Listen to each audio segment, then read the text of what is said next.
Knicks family, what's poppin'? It's your boy. Summer League, ladies and gentlemen, it is here. And I'm excited. I can't wait to see what these players have in store. All of our rookies, ladies and gentlemen. Quentin Grimes, Myles Mcbride, Jericho Sims, Jokubaitis, Vildoza, and whoever else they signed. It's going to be dope. It's going to be fun. 4:30 versus the Toronto Raptors, ladies and gentlemen. We got a couple guys here in the chat that want to share their opinions with you. We're going to go ahead and get this thing on and popping, ladies and gentlemen. We got Uncle Fulio in the chat with us. We got Nate. And we got Andy in the building. Uncle Fulio, what's popping with you, man? How you feeling? What's going on, Sam? Salute Andy, Nate, and the MBK fam and the chat out there. I'm ready for this game. Ready to see what these rookies are about. I'm not expecting the game to be perfect. There's going to be some mistakes that are made. But just to get a feel for what these guys are going to do when the real games start coming along, it's always good to see what we got these guys. So it's always a pleasure, and I look forward to watching this game with you guys. Yeah, no doubt. And Nate? Yeah, I mean, just first game with the rookies, and definitely want to see Quickley and Toppin, take what they did in the playoffs and see what they look like in summer league going into the training camp. So yeah. And Andy, what up to you, Sim? What up, Josh? What up, Nate? What up to the chat? Happy to be on with you guys. Always a pleasure. And listen, I'm just thinking if this is going to be a pure summer league game when these guys just meet up, had a couple of practices under the belt, they're just going to run and play basketball freely, or the coach is going to already put in some plays, some tactics, some defensive schemes. I wonder if that's, if we're going to see some plays that were ran last season. You would think it would make sense for them to at least add in a few plays, right? So that they can, get used to some of the things that the Knicks like to do. And of course, you want to see who can do what, who can execute, some of your sets. Now, obviously, the Knicks have new players in Kemba Walker and Evan Fournier. So it's going to look a little bit different, but that bench unit is the same. You know what I'm saying? The bench unit is the same. So that means the guys that are playing tonight, Emmanuel Quickley, Obi Toppin, McBride, Grimes, they're all going to be bench players. And whatever schemes Tom Thibodeau uses for the bench, they're definitely different than what he does for the starting lineup, because the starting lineup with Julius Randle and R.J. Barrett is very much different than the second unit, that has Derrick Rose, Emmanuel Quickley, Alec Burks, Obi Toppin, Nerlens Noel, or Mitch. We'll see what happens when the season starts. So it's very different. I'm pretty sure they're going to want to see, can these guys execute some of those things, even though it's going to be, a very short practice or very short summer league training camp. It's actually pretty good that it's short, in my opinion, because you get to find out who really does pay attention, who can retain information, who can execute on the fly. And that's important because in the NBA, well, in any basketball league, sometimes you've got to execute on the fly. So this is good. This is good. And remember, Obi Toppin, Emmanuel Quickley, this is the first time that these guys are playing in summer league. They didn't get a chance to play last year. So let's get in and let's talk about some of these guys and what you want to see from these guys in this summer league. Not just this game, but this summer league as a whole. All right? And because, your first games, I'll say this. For Emmanuel Quickley and Obi Toppin, I don't expect nerves for this. But for the rookies, I expect some nerves. All right, so let's start with Emmanuel Quickley. What do you want to see from Emmanuel Quickley in this game and in the summer league? I'll start with you, Josh. I expect Emmanuel Quickley to light it up. early and often. Like you said, you don't expect him to be scared of this stage or kind of hesitant about this. He's played with the big boys already, and we already seen what he can do as far as getting hot, knocking down those 3-point shots, and creating those shots for his teammates. So I expect Emmanuel Quickley to be honest, to be dominant for majority of the summer league. I'm not saying if he doesn't be dominant, I'm going to be disappointed. These aren't real games, so to speak. But when Emmanuel Quickley gets hot, he can put up 25 points. Right. So I expect him to do that with this lesser competition. Okay. All right. I mean, listen, he's proven that he can do it in the NBA against top-notch competition. He's had some big games. I'm actually looking for something different from him, though. But Nate, go ahead. I'll come to you, then Andy, then I'll tell you what I'm looking for. Yeah, so a couple of things that come to my mind with Emmanuel Quickley. Better shot selection. I want to see him take smarter shots, not just force shots. I definitely want him to, come off the screens better. Take shots when you're open. Don't have to, maybe look at some inside shots, maybe mid-range. I definitely want to see better shot selection from him. I think that's keeping him from being a really, really good player is better shot selection. Also, too, I think they're going to try him at the point guard. So I want to see the composure and the way he runs the team. A lot of people think that he could be our point guard of the future. So I want to see it. I want to see him getting players involved. I want to see him not only looking for his shot, but looking for getting others involved. So those are the two things I want to really see from him and his defense. I'll throw his defense in there. I want to see better defense from him too. Okay. Andy? Yeah, I agree with both Josh and Nate. I think for me, and I don't agree with that IQ should be the point guard of the future for the Knicks, but I would love to see him, be the general of this summer league team. He has a contract. He played with the main roster through the whole season. He had major minutes, we can say, as for a rookie under Tibbs. So I'm guessing that, for me, the most important thing is if he can run this team. And even if it's not on the point guard position, if he is going to be the shooting guard on this squad, I would still love to see the maturity compared to the rooks in the summer league. Yeah, and I agree with everything that everyone said about Emmanuel Quickley. I really agree with seeing Emmanuel Quickley run that point guard spot. I'm not as much worried about if he lights it up, if he gets 25 a game. I'm not worried about that because I know he can do that. Can he do it consistently in the NBA? That's still a question, but I know he can do it. We all have seen him do it. But if Emmanuel Quickley, if the Knicks think that he could possibly be the point guard of the future, which I'm not sure they do, but if they do think that, then I want to see Emmanuel Quickley really run that point guard spot. This is what the Summer League is for. The Summer League isn't, to show that you can put up 1,000 points. Not for guys who've been in the league already. I think the Summer League is for you to work on and put into action, implement things you've been working on over the summer. Right? So if he's been working on his decision-making, if he's been working on his shot selection, if he's been working on actually running a team and being the commander on the floor, those are the things that I want to see from him in this summer league, these 4 or 5 games during the summer league. We seen some of it last season. At the end of last season, Emmanuel Quickley started to play the basketball game, not just run up the floor and shoot and try to get foul calls.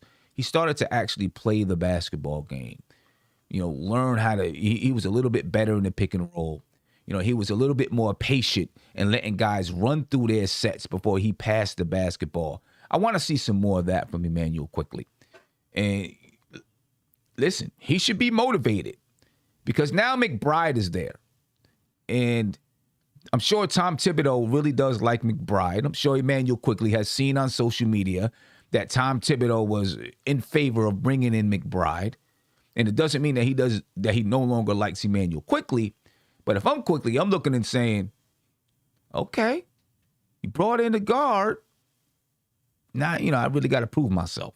I got to make sure that I'm staying on the floor. So I got to do the things that I need to do.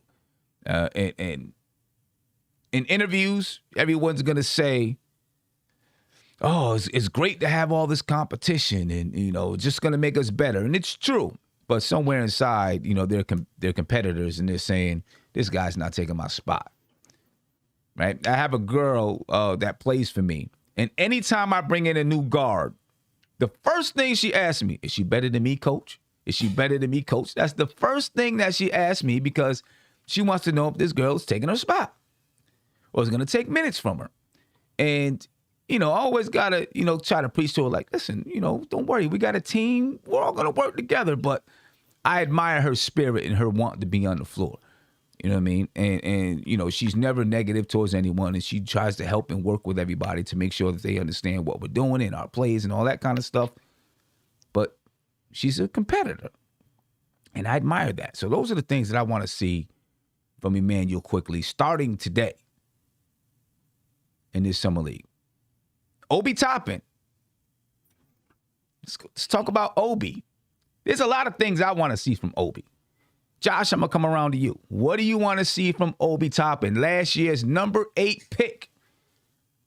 And before I even get to you, a lot of people's excuses for Obi last year was that he didn't get a chance to play in the summer league. Every time I turned around, somebody said, he didn't get a chance to play in the summer league. He didn't get a chance to play in the summer league. Guess what, Sim? He didn't get a chance to play in the summer league. I didn't care about that because none of the rookies got a chance to play in the summer league. He's getting his chance now. Josh? The thing with Obi Toppin is we've seen last season, because he didn't have that summer league, those summer league games, he came out very, very flat, no confidence whatsoever, playing behind Julius Randle, who was, took his game to the next level. So the confidence just was not there as Obi Toppin started to step in. He was hurt in the beginning of the season as well, but the confidence just, was lacking. And as someone that was drafted number 8 overall, player of the year in college, we expected a little bit more from Obi Toppin. So I expect this summer league performances for Obi to build some of that confidence as he's dealing with lesser competition, working on his footwork on defense. That definitely needs to improve, as well as getting to his offensive flow early, not just stretching the floor vertically, but being able to knock down that 3-point ball and, his ability to score. So hopefully this summer league performance from Obi Toppin can have him build that confidence up early so he can take that into the NBA season from game 1 instead of waiting to game 40 or whatever it was before he started to pop a little bit. So that's what I'm looking to see from Obi. Okay, let me ask you a question. You said he's playing with lesser competition. Is he? Yes, absolutely. I mean, people, the players in the summer league are either rookies or, kind of guys that haven't been, made the big league teams yet for the most part. So this is lesser competition. Summer league is, I think these games are important. I'm not trying to devalue these games, but this is lesser competition compared to what Obi Toppin was facing night in, night out during the regular season last season. Okay. I mean, okay. What he was facing night in and night out. Okay, I got you. I see what you're saying. Nate. Honestly, I'm going to start with his defense. I really, if he wants to play with Tibbs, he's got to play defense. I mean, that's just the main thing. If he wants to get minutes, he's got to play defense. So I want to see his on-ball defense. I want to see him try to block some shots. I want to see him on his rotations. I think that's where Obi's going to get his minutes. And then also, too, we talked about Quickley with his offense. I want to see Obi. I want to see Obi open it up offensively, whether it's from the three-pointer, whether it's from the mid-range, taking it to the hole. I mean, I think he forgets how athletic he really is. He's a very athletic big, and he can get by a lot of these dudes. So, honestly, I want to see an aggressiveness with Obi on the offensive end, but first and foremost, defense for me. Defense. Okay. Andy. Yeah, for me, except the defensive awareness, because not even the defense itself, just the awareness, so he won't lose guys on behind the door, backdoor cuts and stuff like that. That's what I would be looking for from Obi on defense. On offense, though, I want to see something more than that corner 3-pointer from him. I realized that in the summer league there's basically all young guys, so I'm expecting a little bit more fast breaks to be ran. So, Obi should be looking a little bit better than in the, half-court offense of Tibbs. Then again, it depends what the team as a whole will do, right? If they're going to go to him or if it's going to be a free-for-all game.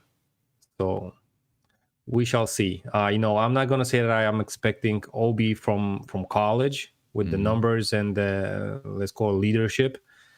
But, I expect at least a couple of new tricks from Obi, and no better place than to show them off in the Summer League. Yeah. I think one of the big things I'm looking forward to seeing from Obi is footwork. Right? Listen, I know he can catch an alley-oop. I know he can knock down a three. Last year, he started off a little bit shaky, but as time went on, he got a little bit, he got used to the tempo of the basketball game. He got used to the speed of players coming at him to contest shots. And he started to knock down that three with a little bit more confidence. I'm not worried about that. I'm worried about his footwork. When we broke down Quentin Grimes yesterday, Andy, some people, threw it out there that I got to try to take a jab at Obi and stuff like that. I wasn't trying to take a jab at Obi. Not at all. Not at all. I wasn't trying to take a jab at Obi. But the facts are the facts. He lacks elite footwork. And I want to see him develop that footwork because I think if he develops really good footwork, he has the talent to take his game to another level.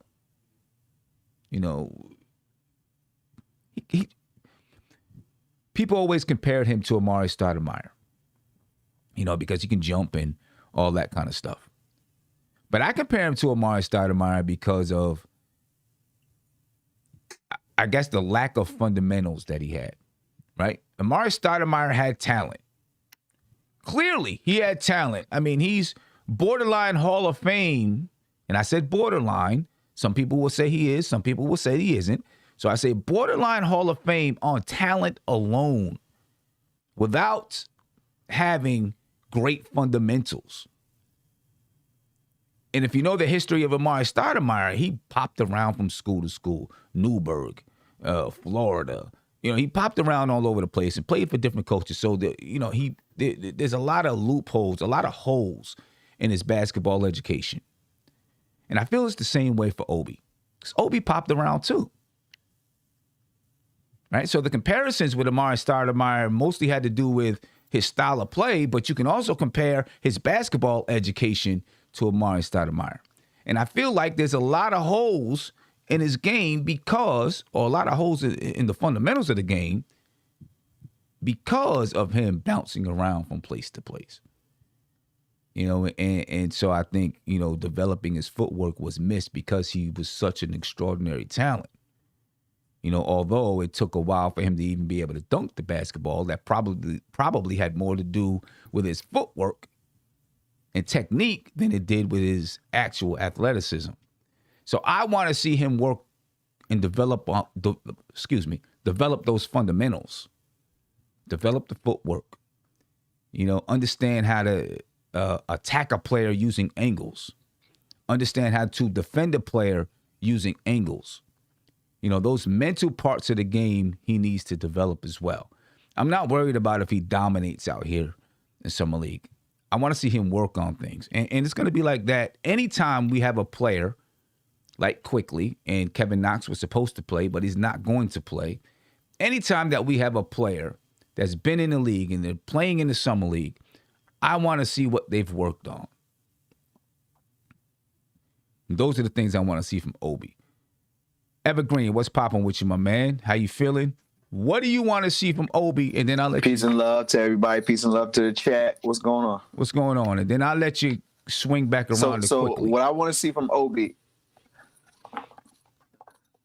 Okay, so what I want from Obi is the one thing that we were expecting him to have when we drafted him, right? The one skill that he showed that was quote-unquote elite when he was at Dayton, and that was his ability to get in the paint with ease. Obviously, like you said, a lot of that has to do with footwork. A lot of it has to do with positioning, and clearly the game of college basketball in comparison to the NBA is two totally different things. But I want to see the amount of what we know he can, take he's not afraid to take the jump shot on the outside. We know he's not afraid to get in there and bang as far as getting rebounds are concerned. But I want to see some, we saw little small glimpses of in the paint isolation plays. And I want to see him be able to create and get his own bucket from the paint, or at least from 4 to 10 feet. That's where I think that, when we were all confused as to whether we were going to get Julius Randle or keep him, everyone was excited to say Obi Toppin is going to be his replacement. And, at this point, if he was to be Julius Randle's replacement at the power forward position, that would have been really big, huge shoes to fill, just because of the dynamics of what Julius Randle brings, at least on the offensive end. So what I want to see him at least is develop the foundation of being able to get points in the paint, get his own bucket, spin moves off of behind the back baskets, things of that nature. That is going to be this, because like I said, we know that he's not afraid to take the set 3-point shot from the corner. That seems to be Tom Thibodeau's bread and butter bailouts for the offensive player. So I just want to see him, a few self-isolation plays, clear out the way, and let's see what he can do going to work by himself. Yeah. Once we get that foundation laid, then we know, okay, this might be the guy that can hold us down when we legitimately hold us down when we put Julius Randle on the bench. All right. And I think that will build the foundation as to the player that he will become, whether he gets traded or whether he stays here with New York for the rest of his career. At least we know we got us a guy that can hold down the power forward position. We need that from him. Now, I think a lot of what you're talking about has to do with his footwork. Him being able to create for himself. Post up, score out of the post, maybe do something in the mid range. I think most of that has to do with his footwork. I think. I know last year, Johnny Bryant. I'm sorry, not Johnny Bryant. Kenny Payne was really working on him with his footwork. Right, he was working with Obi, and he was working with Mitch. Their footwork, on developing a jump hook.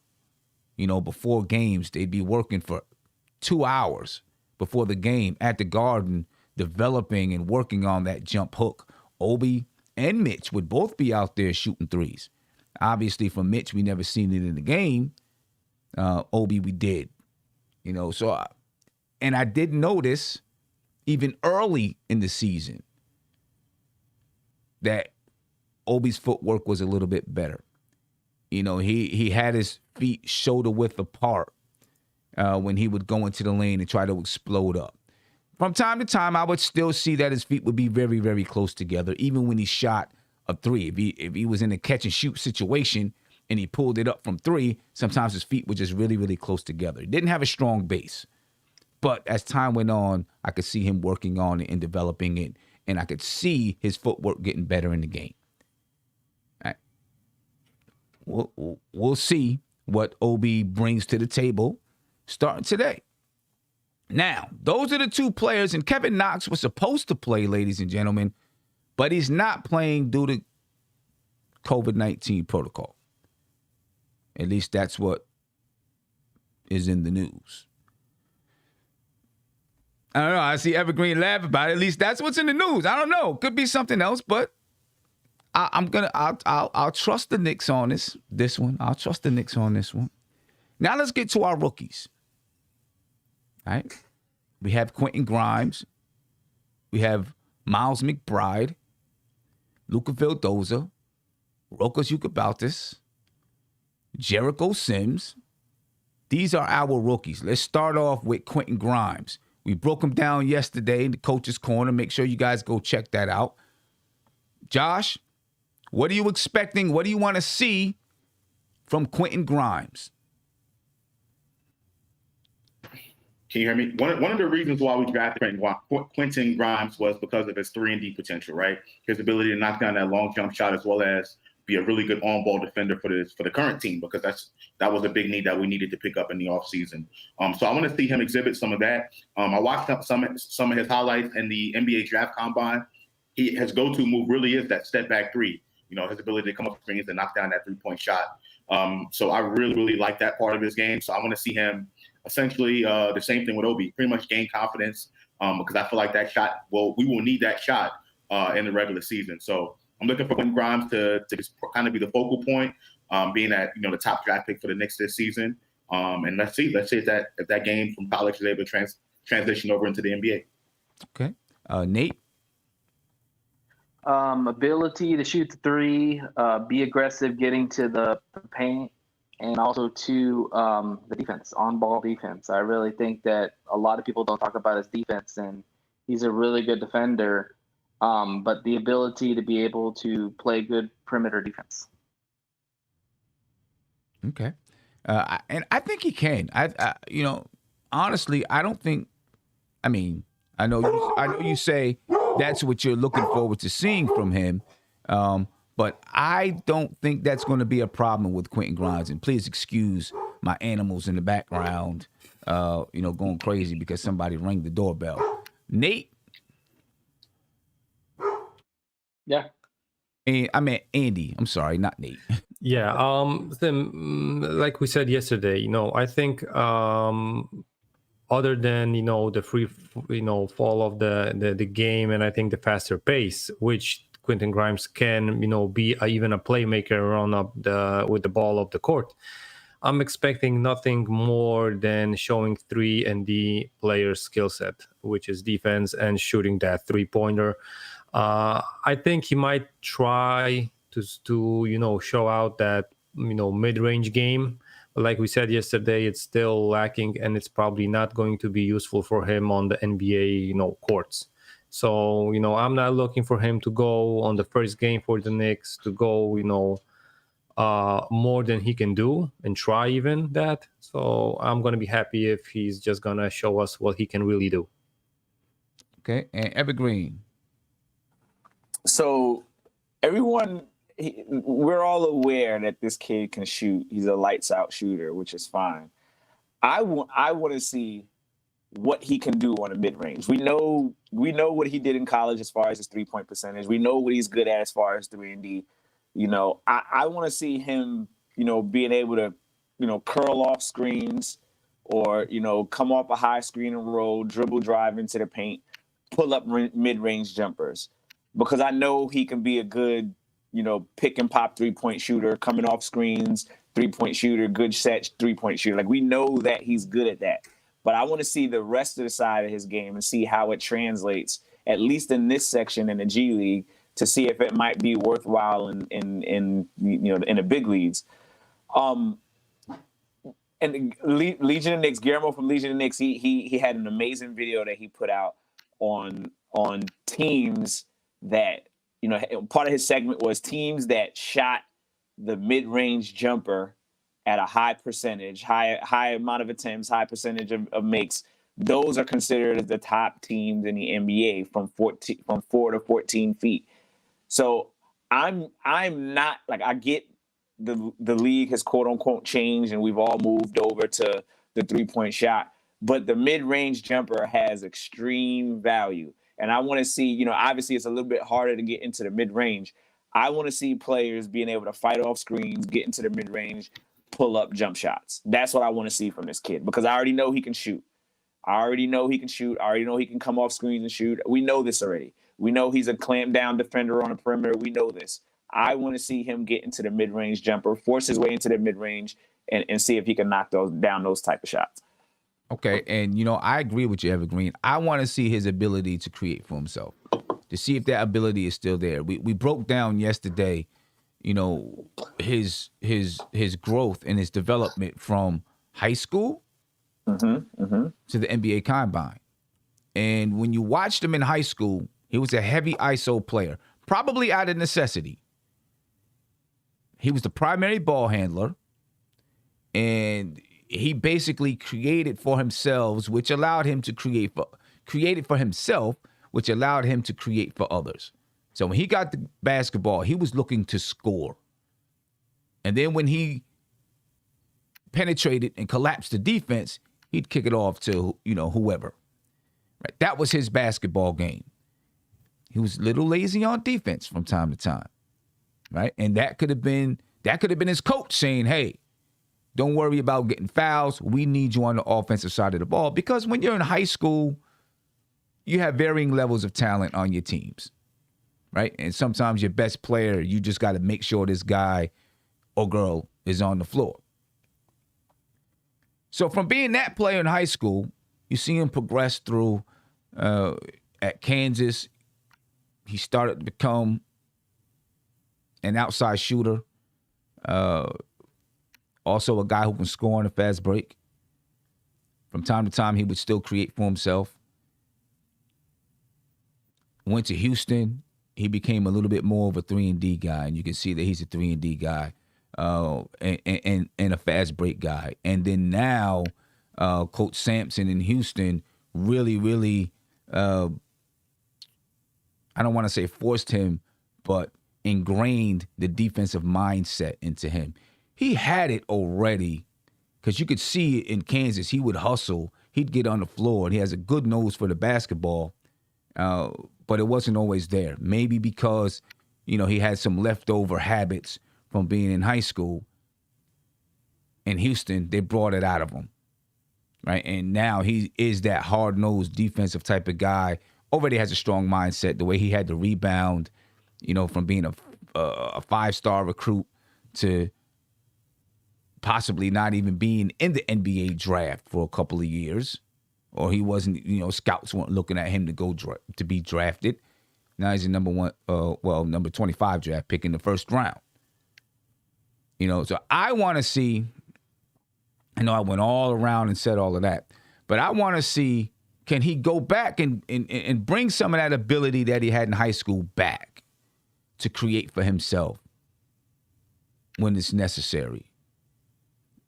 There's a lot of people that look at him and say he's going to be a star. They think he might still be a star, still have that ability to be a star. If he's going to be a star, I think he's going to be one day a good starter in this league. I don't know if he's going to be a star. But if he's going to be a star, he's going to have to be able to create for himself.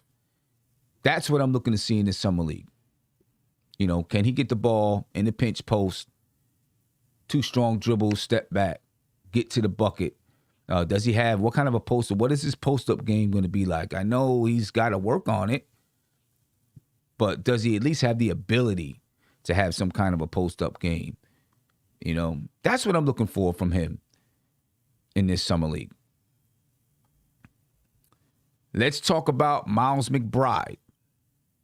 Right, we talked about him a little bit earlier. From Emmanuel Quickley, I'm looking at him as direct competition, and not in a bad way, but knowing that this guy can take my spot if I don't come with it. Play the basketball game that Coach Tom Thibodeau wants me to play. He's a gritty type of guy, hard worker. He can knock down the three. He can score the basketball. I mean, he has a lot of skill and a lot of things that you want from your point guard. He's not ready to be the starter. And he's got a lot of people to get through before he gets minutes. But what are you looking for from this guy, Josh? So I don't, me personally, I don't see him as direct competition for a point guard spot with Emmanuel Quickley, because I don't see Emmanuel Quickley as a point guard.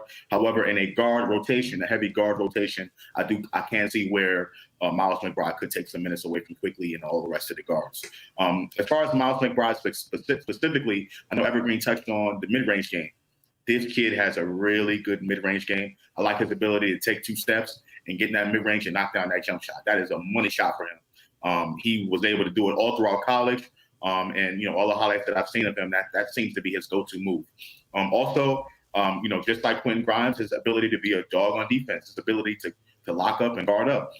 One of his best games during the college basketball season was when he went up 1-on-1 against Cade Cunningham. And they went, they were just battling it out. And Cade Cunningham became the number 1 pick in the NBA draft. So I expect to see more of that. What he did in college to transition over into the NBA. And the same with all the rest of the rookies, just continuing to get better. And let's see how we can be able to use them in our offense as the season starts. Okay. Nate? Yeah, this is my favorite player on the Knicks now that Frank's gone. So, I mean, this guy's the dog. I mean, he's definitely going to be in the rotation. I'll say that. His defense is going to get him in the rotation. And the fact is that I think this guy very well could be, either competing for the backup point guard position pretty soon. I think Tibbs likes his ability not only to play defense, but the fact that he could run the team. And really, for me, the only thing I really want to see is, like you talked about the mid-range. He already kind of has that. That's what he's made a living off of, is a three-pointer, a consistent three-point shot. I want to see that. And if this guy click on all those levels, man, we got something special in this dude. So you think he's going to be competing with Derrick Rose for the backup point guard? Yeah, position? Derrick Rose deal is only 3 years, so I think that this guy is definitely going to make it competition for sure. This year? I think Tibbs wants us. You think this year? Well, we don't know if Derrick Rose is going to stay healthy. Let's be honest. Well, let's just assume that he's healthy. Let's just assume he's healthy. Obviously, if he's not healthy, if either him or Kemba Walker is not healthy, it's going to open the door for McBride to play. But let's just assume both of them are healthy. Is he competing for that? Obviously, he's competing, but does he have a chance for that backup spot? I don't think so. Derrick Rose is Tom Thibodeau's guy. Maybe not this year, but I would say next year for sure. Yes. Okay. I really do. This is Tibbs' guy. Tibbs wanted this guy. Usually when a coach really pounds the fist on the table for a guy, he does it for a reason. He's got a plan behind it. Okay. And I definitely think he's going to take minutes from Quickley. I definitely for a fact. I know that for a fact. Okay. Now, I'll say this. I'm glad that he has Derrick Rose there to be his mentor. Like, Derrick Rose has really embraced the mentor role. And right now, today, the way that Derrick Rose plays is probably a lot like what McBride. Derrick Rose's style of play today is probably a lot like him. He can knock down the mid-range. Derrick Rose can now knock down the three. Derrick Rose, he played great defense for us last year, I thought. He's never been an all-world defender, but he played great defense. And, he can kind of man that team when he needs to. And, of course, he can get to the cup.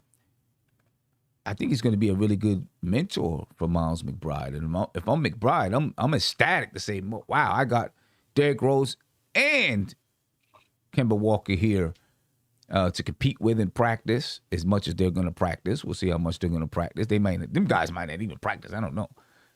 Right? But, I got these two guys to learn from. That's great for him. Evergreen. Listen, man.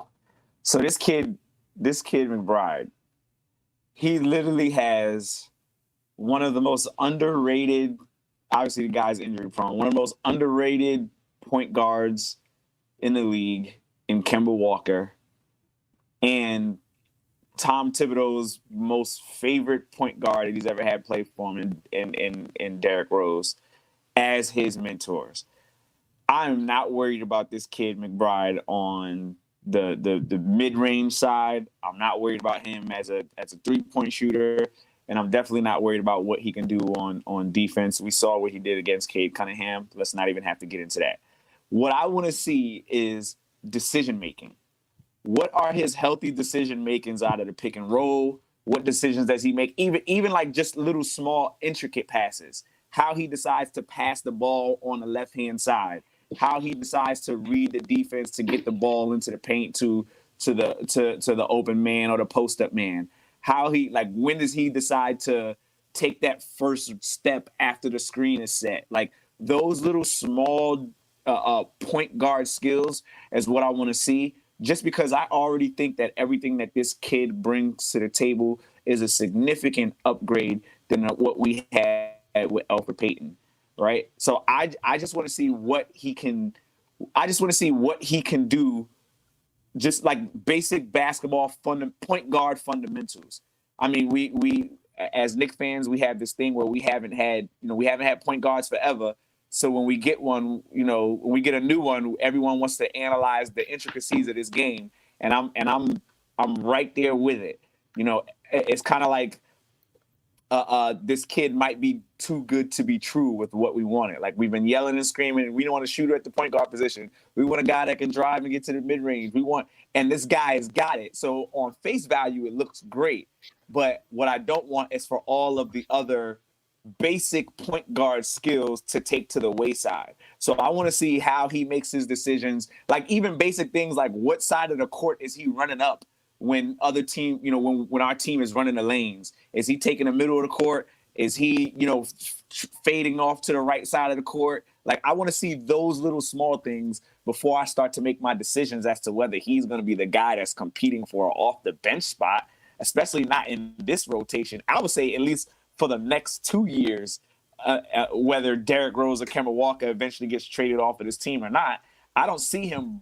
It'll be completely wishful thinking at this point in time to say that this kid is going to get maybe 8 minutes a game, assuming that they do things the way most Knicks fans want it, which is split Derrick Rose and Kemba Walker's minutes down the middle at 20 and then give him the last 8.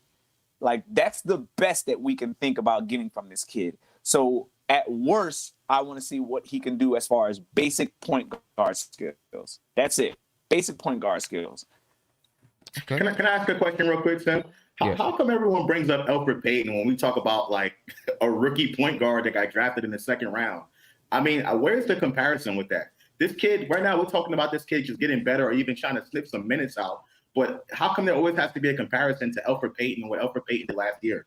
I just don't understand. I don't understand it. I don't get it.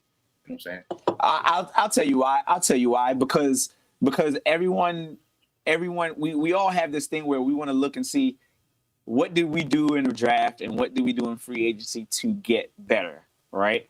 Obviously, if Elfrid Payton's not here right now, then we're looking at the positions that we did draft and the positions that we did get in free agency, and we say, well, did we get better? Right. So the only thing that I have to compare, but Evergreen, that's free agency, not the draft. These kids are we're not like they're not even gonna. I mean, initially, like looking at it on paper, they're not even gonna sniff that much rotation minutes, especially Myles Mcbride when you got Kemba Walker there and Derrick Rose there, and Elfrid Payton was the starting point guard for the entire season on a team that won 41 games. Like, I get it. I know we wanted to upgrade from Elfrid Payton, but I mean, you can't just draft a point guard and say, okay, that guy's, if you start him right away, he's going to be better than Elfrid Payton. That's just, to me, it's not true. It's just not true at all. But again, I didn't say anything about him starting.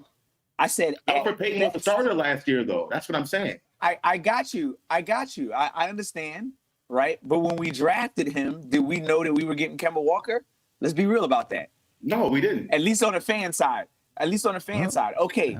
So also when we drafted him, did we know that we were signing Derrick Rose? No, we didn't know that. So when we get him at the point guard position, you have to assume that the only positions available for fighting for is McBride and Luca Vildoza at that point in time. But when we drafted Derrick Rose, things changed. And then when we signed Kemba Walker, things changed. So right now, I'm still stuck in what was the purpose of us drafting McBride? Clearly, it's because we're going to build him up and train him to become the point guard of the future. So when I make this comparison between Elfrid Payton and McBride, it's based off of the original decision that was made when we drafted him. So again, the timelines are just totally different, though. Myles Mcbride is going to be the starting point guard on the Knicks potentially 3 years from now. 3 years from now, like Derrick Rose and Kemba Walker. But what I'm saying is, to me, it doesn't make sense to bring up Elfrid Payton in this type of conversation because Myles Mcbride is at least 3 years away from being a starter. At least 3 years. So to me, the comparison, I mean, what we're talking about this season. I mean, this season coming up right now, we got Kemba Walker and we got Derrick Rose. Is that an upgrade from Elfrid Payton? Absolutely. But to talk about Myles Mcbride 3 years from now, I mean, to me, it's a moot point. That's to me, though. Elfrid Payton is going to be competing for a championship probably. I don't know if he went ahead. I don't know if the deal got done or not. But Yeah, he signed it. He signed the deal, so he's going to be playing for Phoenix. Situational, most likely. Competing for a championship. Let's quickly. We got about 8 minutes before this game starts. All right, and when the game starts, ladies and gentlemen, if you want to follow along, you can follow along with Legion and Knicks. We'll be back in the post game. All right, but Legion and Knicks will be calling the game, and I put the link. I pinned it to the top of the YouTube chat, so you can make sure you check that out. I want to quickly shout out Wrestle Nation. He said, I believe Quickley will be the 2 guard and Barrett will be the 3 guard of the future. We'll see, because, what's his name may have something to say about that. Quentin Grimes may have something to say about that. But let's quickly go through some of these other guys, and we'll talk about them really quick. Let's start with Jericho Sims. All right, we haven't talked a lot about Jericho Sims, but I'm going to tell you what. I did a video just before, the night before the draft, maybe 2 nights before the draft, to say, don't count out Isaiah Jackson. Right? Because, I really, the Knicks were interested in that kid. And, he wasn't ruled out at the last minute. Obviously, they didn't end up drafting him, but he was still on their board. Okay? Instead, at number 58, they got Jericho Sims. Big dude. Athletic dude. Limited offensively. He's a defensive guy. Very much in the vein of the 2 centers we have now. All right. What do you any expectations for Jericho Sims? Let's keep it quick because we only got about 6 minutes and I want to get to a couple other guys. Uncle Fulio? Real quick, Jericho Sims is someone who I wanted the Knicks to draft. I'm really, really high on him. I watched a couple of his games at Texas. Big body. It's hard to move him out the way, and he's athletic. I just feel like if he's able to get any type of offensive game, he can turn out to be a really good player in the NBA. But it's really hard to move him out the way. He's just so big. I've seen him grab rebounds over like the whole team when he was at Texas for putbacks off the glass and things of that nature. So I expect him to be a force in the paint if another team doesn't have that big of a center down there. Okay, Nate. Rebounding and defense. That's what I want to see from him. Yeah. That's it. You don't want to see if he has an offensive game at all. We never draft centers that have offensive games. So I'm not worried about it. We know right now he doesn't, but you don't want to look and say, hey, maybe he can develop an offensive game. I watched him at Texas. He really doesn't have one. Rebounding and defense, and more so shot blocking. For a guy that athletic, he should be blocking a lot more shots. Okay. So I definitely want to see that more. All right, Andy. Well, listen, for me, I like the pick because we're going to have a third center with basically the same skill set as the rest of the guys. And I remember a couple of years ago when we had, Enes Kanter and someone else that when you plugged in one guy for another, you had to change the whole offense up because, he didn't stretch the court, this guy did. He didn't play in the paint, this guy did. So that turned around the whole offense for the rest of the teammates. So I'm happy we drafted players that basically can fill in each other and not in the rest of the team is not going to be affected. I'm happy he can play defense. He's athletic. I saw him dunk. I saw him hit his eye on the rim. Mm-hmm. I believe that athleticism is going to be, for him, it's going to be great to get at least a couple of minutes. Then again, if Mitch and Nerlens are going to be healthy, I don't see Thibs, playing him. Even if he's slightly better than one of those guys, I don't see him getting minutes because of his rookie status. We know that Thibs loves vets, and even if someone's the second, third year in the league, he's probably going to you got to beat him. It's like in boxing. You got to beat him really to win that belt, to win that championship. So, it's not going to be like, maybe we could plug this guy for Nerlens. No. If he, wins out the minutes in the practice for a week or two, they might make the change. It's not going to be like, he had a great practice. Nerlens, sorry, you're going to sit this game. That's not going to happen. So, yeah. All right. Evergreen.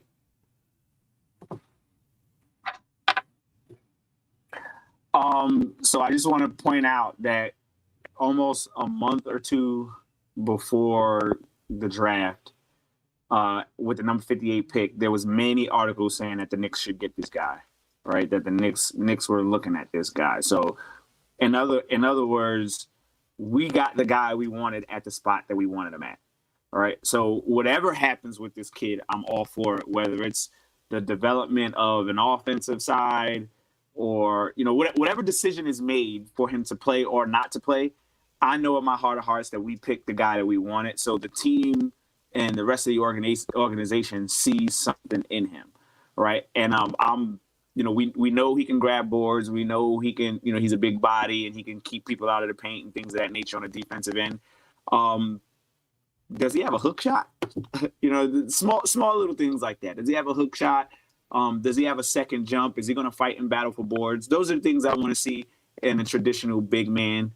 He's athletic, so he doesn't really fall in that traditional scale, and he's not quite a 7-footer. So just the basics of a basketball big is what I want to see on the defensive end, because I know the offensive end, it seems to be a little bit harder to develop because there's only one ball. So let's see what he can get and see what he does on the offensive end and keep it moving. Okay. And then we got Luca Vildoza and I don't know, Andy, is Rokus with us? Yeah, he is. It's Rokas Jokubaitis. Mm-hmm. But listen, I think we're gonna see only one of them today, and I think it's gonna be Rokas, because Vildoza still has basically a jet lag. He came to Vegas like 2 days ago, and we know that Rokas Jokubaitis only is allowed to play 2 or 3 of these summer league games. Right. That came from his club Barcelona that he signed a contract with. So, I'm guessing that we might see one of them today, and it's probably going to be Jokubaitis. And after he leaves, we might get, a little bit more minutes from Vildoza. Right. I'm interested to see. I didn't get a chance to see much of either one of those guys. So I'm really interested to see. I want to see what Rokus looks like. Gets a chance to play. I just want to see what he looks like, and then go from there. Today will actually be my first time ever seeing him play. I don't even think I've watched many highlights of him. So I'm interested to see him playing. And of course, I want to see Luca play as well whenever that time comes. But ladies and gentlemen, it is now 4:30. The game should be starting very, very soon. We're going to head out. We'll be back, I don't know, probably around 6:30 for the post-game show. You can head over to Legion and Knicks and check out Legion and Knicks as he follows the basketball game and commentates the basketball game. You can watch along with him. And we'll be back in a couple of hours, ladies and gentlemen. I appreciate your time. And let's go Knicks, man. I want to see what these young guys can do. We're out of here, ladies and gentlemen. Catch you in a couple of hours. Peace. And BK. Later. Nothing but Knicks. When Sim passed the assist, you know that it's #1 show that breaks down the game. If you can't play defense, stay out my way. Dribble the ball, come down the lane. 5 seconds on the shot clock. Who gon' win us the game?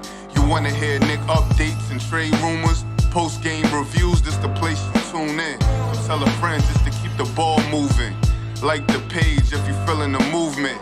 Every game we coming to win. Give us a sub like a player that came off the bench. This is NBK, nothing but Knicks.